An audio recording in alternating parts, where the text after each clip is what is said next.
Joined by defensive coordinator Jesse Minter and coach. 7 points in the first game. You got to be pleased. What was your experience like your first time in the big house?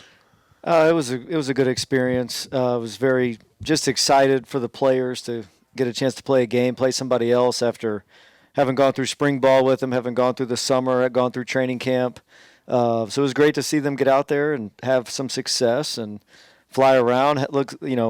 Feel like we played with a lot of energy and had a lot of fun, and hopefully we can build on it again this week. Now, I know you and Coach McDonald spent some time together in Baltimore, and we've talked about terminology, same system, all that stuff. But how much do you get a chance to talk to Mike?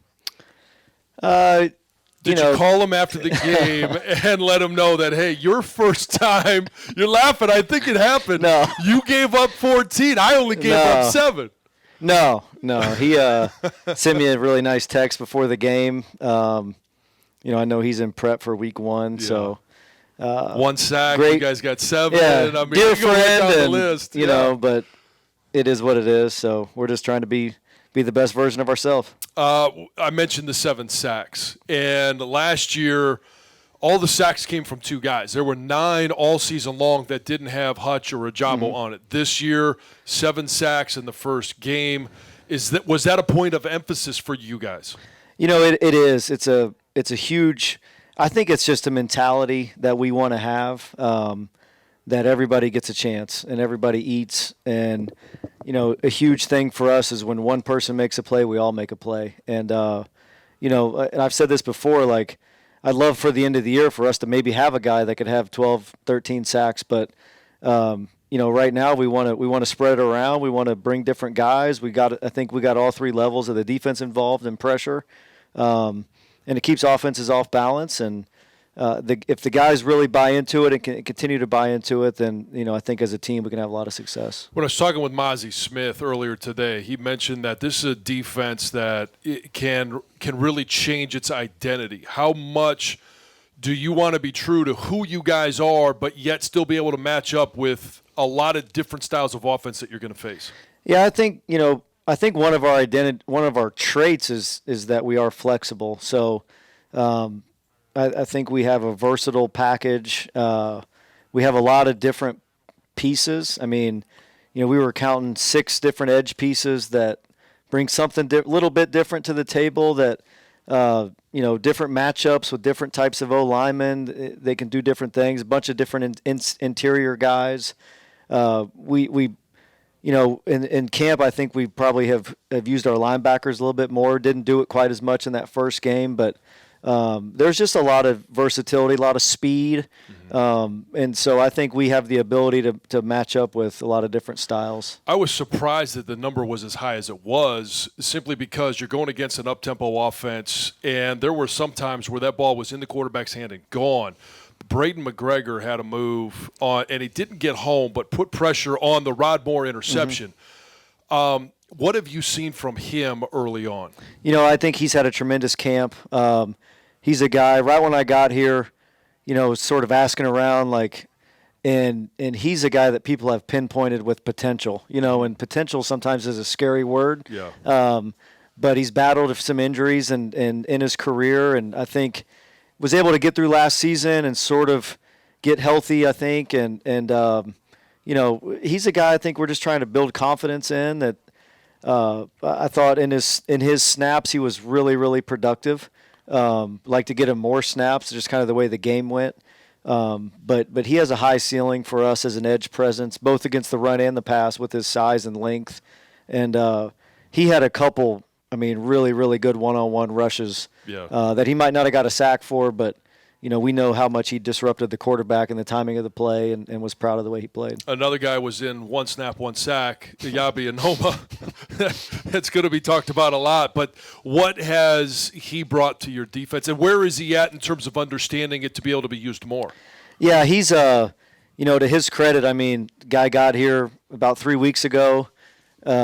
He's bought into what we're trying to do. He's a guy with a lot of physical tools, a high ceiling. I think he's still learning, and so he's we told him we want to try to feed him a little bit more each week, and it was like, hey, let's throw him in there on the next third down and course, the rest was history for him. It was good to get him in there more in the second half on normal downs and kind of get a feel for playing the run and playing normal style of play. But he's a guy that we can definitely utilize as a pass rusher as we go. It's not often that you see a true freshman start. It's probably even less often that it happens on the D-line. What'd you see from Mason Graham in his first outing? Mason's, he's been here since I've been here, so he doesn't even feel like a freshman anymore. Yeah. He's physical. He's probably, I really think like he, I don't know his high school coach, but he was really, really well coached in high school. So he knows how to play with his hands. He knows how to play with great technique. His wrestling background helps. Coach Elston, since he's been here, has done a great job with him.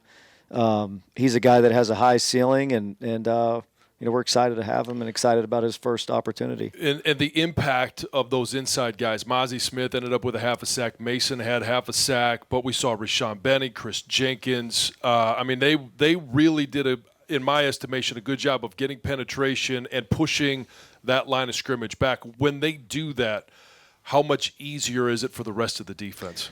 I think it starts with those guys. Playing good defense starts with your D-line, especially the interior guys.